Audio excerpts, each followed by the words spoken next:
Do you remember when San Francisco looked like this? The sky was orange and it felt like the apocalypse. And I felt like I was on Mars.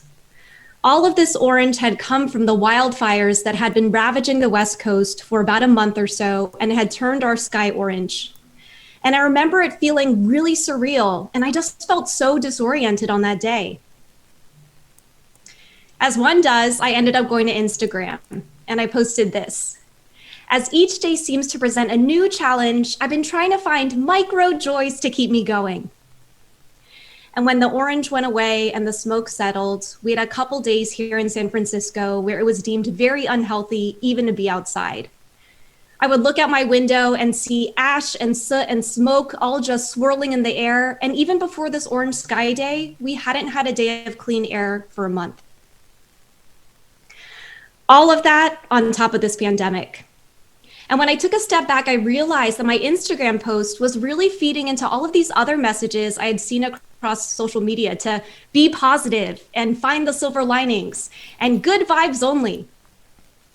And while I understand that these messages were meant to make us feel better, they were actually kind of annoying. And I was kind of annoying. Because I knew what I was posting, I was just saying something that I didn't really mean, and it was performative. It was fake.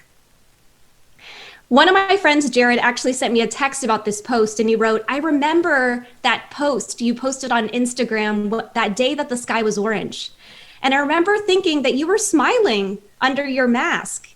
And I was wondering how you could be smiling if the air was so unhealthy. He was right. There was an incongruence between what I was really feeling behind that smile. One of my friends has called this positivity porn. And when I looked into it more, there's actually a term for it called toxic positivity, which is the excessive and ineffective overgeneralization of a happy state across all situations. What that means is that it's just positive vibes and positive vibes only. It denies an authentic human experience and minimizes the gravity of a hard situation. I started to get really curious about why I was so fascinated by toxic positivity. But it reminded me of something that I felt from my childhood. So I wanted to share a story from when I was 9 years old. Over Thanksgiving weekend, my mom had to travel for a business trip, and it also happened to be the day after my dad's birthday. So we dropped her off at the airport, and on the way home, my dad actually lost control of the car. It was a single vehicle car accident. I ended up sustaining a few injuries, including a couple broken bones in my leg and permanently paralyzing one of my arms. And while my brother Peter and my sister Melissa, who were also in the car, were okay, my dad wasn't. He passed away. And so when I think about this Thanksgiving weekend at 9 years old and my dad's birthday, it was supposed to be about gratitude and celebration of life. But now it had been replaced with this memory of the car accident. A lot of how I coped with this was heavily influenced by being the daughter of Asian immigrants. Death, disability, and trauma were so highly stigmatized, so taboo, and they were seen as causing shame to the family or causing ill fate on my family. And so we needed to go at all costs not to cause any shame to our family. So this became my secret. And now in reflecting on it, I realized that what was actually happening was what I call internalized toxic positivity. Here's how it showed up for me. I hid my feelings with this smile on my face, this smile that you saw in that Instagram post, and telling everyone that I was fine.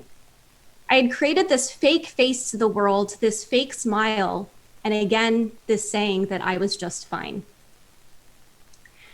The second was that I just tried to get over it. I pretended that the car accident never happened, and there would be days that would go by where I'd tell people that my dad was away traveling on an extended trip. I dismissed any emotions I had around the car accident and just played pretend, because that was how I felt like I needed to move forward. I felt guilty.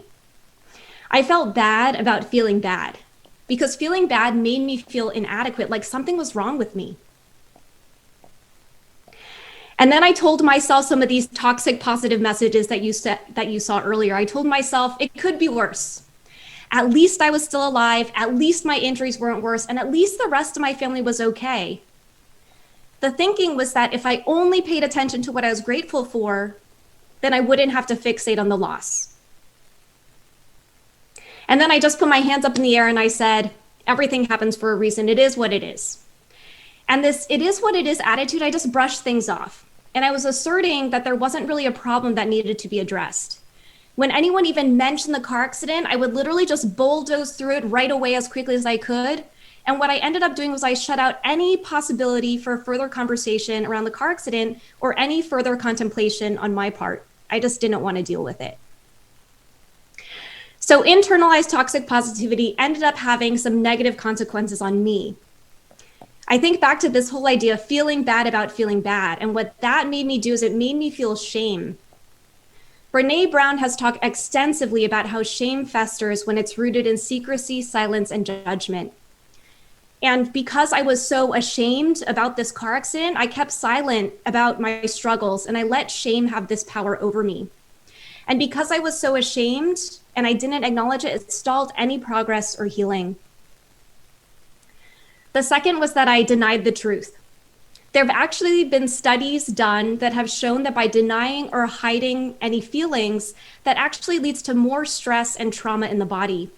And because I had avoided my feelings around the car accident, they actually became bigger and caused even more harm.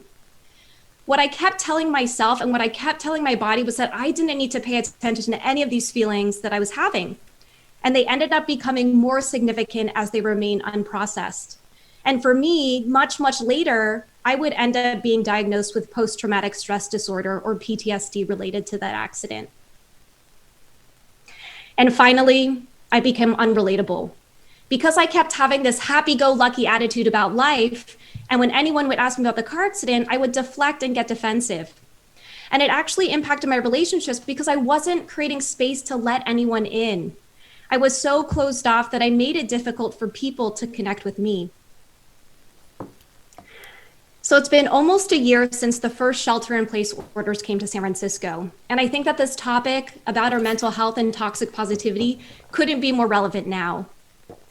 And I know that not all of us have had the experiences I've had as a kid, and nor would I want to wish that onto anybody, but toxic positivity is especially harmful right now during this pandemic.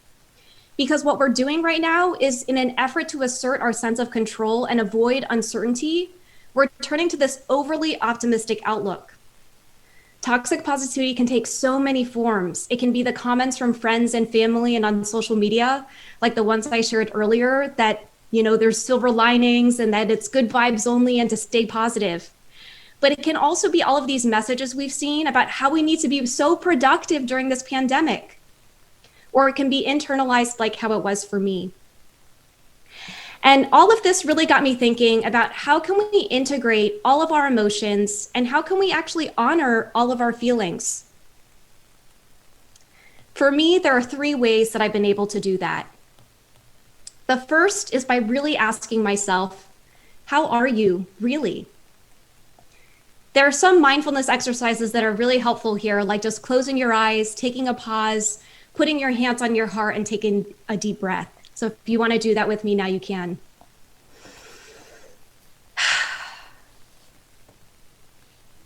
Really tune in to what's happening in your body because these emotions are actually just information. They help us make sense of things. Honestly, I feel like it's so normal right now to feel anxious because we're experiencing shared trauma and collective grief through this pandemic. And then the next step is to take that a little bit further and to talk or write about what you're feeling using I feel statements. So you get out of your head and into your heart. A UCLA study has showed that by putting feelings into words, it actually reduces the intensity of them. The second was that I gave myself permission to share what I was really feeling. I remember the first time I shared the story of the car accident publicly. It was 12 years after the accident, October 22nd, 2009. And I remember sharing that story through tears and I was crying because, of course, I was hurt and sad and in pain. But it was also what it was like to feel like it was also what it felt like the first time to be seen and validated in that experience. Because sometimes all we want is to be embraced, understood, and accepted in that. And I remember after sharing that story, I just felt this huge weight lifted off of me, right? The secret was now out, and I could finally just be myself and take the steps that I needed to heal. And so if I fast forward to today and I think about what we've been doing, what we've been going through every single day during this pandemic, I'm curious if any of you can relate to this, of just having a really bad day and wanting to find a friend or someone to commiserate with about it. And coming back to the body, it just feels like this weight being lifted off your shoulders. And I'm reminded of how hard it was for me to hold everything in and how much of a stark contrast it was to just let everything out and let people in.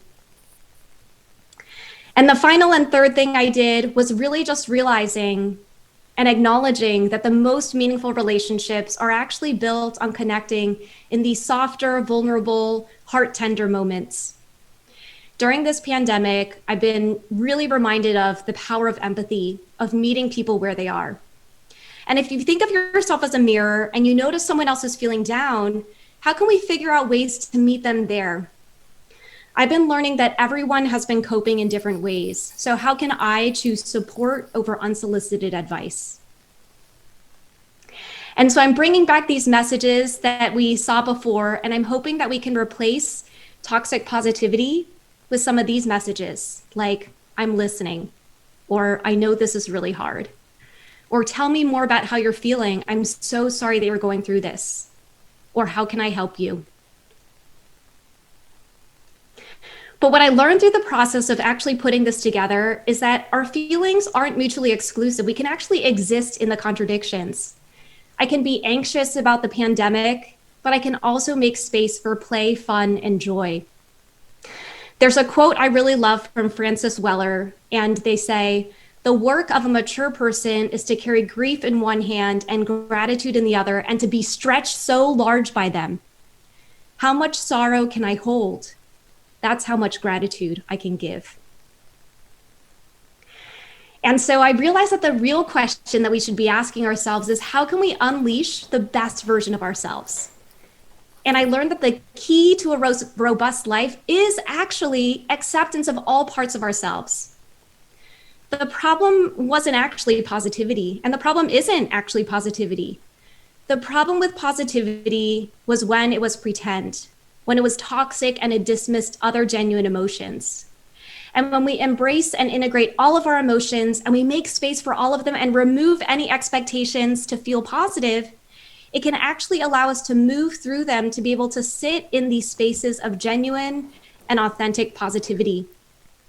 At that point, positivity then becomes a force for good and motivates us for the future. And so I came back to Instagram a few days after posting that initial post, and I called myself out for my own toxic positivity. And I wrote, I need to follow my own advice and acknowledge that things are not okay right now. The reality is that things are hard, painful, and heartbreaking. And that's totally okay.